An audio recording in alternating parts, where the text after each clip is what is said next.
«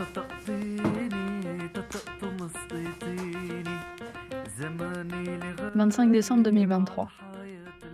Cher journal, c'est Noël.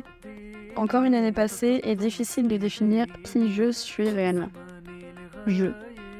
C'est drôle comme mot, non ?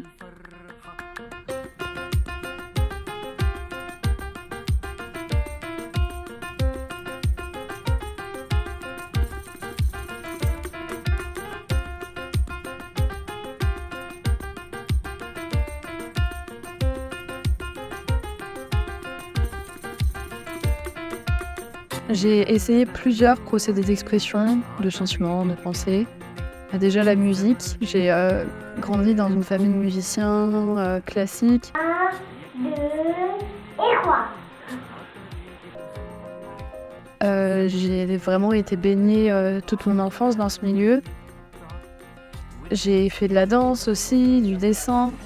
Mais celui qui m'a toujours permis d'exprimer mes sentiments le plus librement, c'est un truc qui a été inventé il y a un petit moment déjà, c'est l'écriture. Je sais pas vraiment d'où vient cette volonté de figer mes pensées dans le temps. Quand j'écris, je pense à mes futurs enfants. Peut-être pour qu'ils comprennent qu'on n'est sûrement pas si différents que ça, et pour laisser une trace de moi à tous les âges un peu. Enfin, j'écris ma propre histoire. C'est quelque chose qui me préoccupe le temps qui passe. J'ai peur que tout s'éteigne, parce que j'ai tellement de pensées qui me brûlent à l'intérieur de moi que je me dois d'entretenir la flamme. C'est pas si facile de parler de soi en fait. À mon avis, elle saura mieux le faire que moi. Je connais Lucille depuis que je suis toute petite. J'ai pu observer ses habitudes, les choses qui la définissent, comme le fait par exemple qu'elle utilise son rouge à lèvres en blush quand elle se maquille pour sortir. Ou bien son amour pour son chat et pour les animaux en général.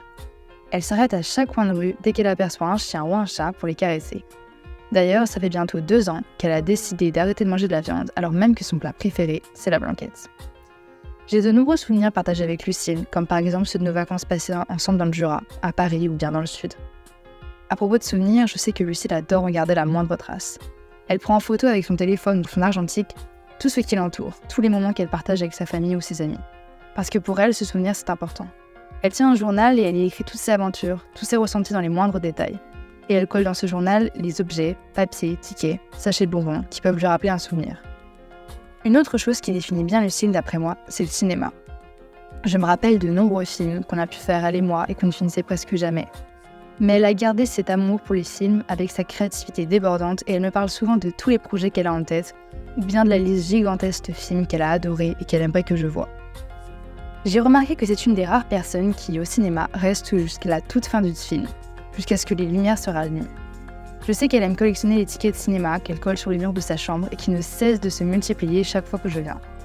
Et puis il y a la musique. Avec ses 2 parents musiciens, elle a toujours baigné dans la musique. Je me souviens de séances de piano le soir avec son père, et c'est d'ailleurs en l'entendant jouer que m'est venue l'idée de me mettre au piano. Mais désormais, elle s'est découvert une nouvelle passion pour le ukulélé et pour la guimbarde, et je sais qu'elle adore les concerts ou bien les festivals de musique.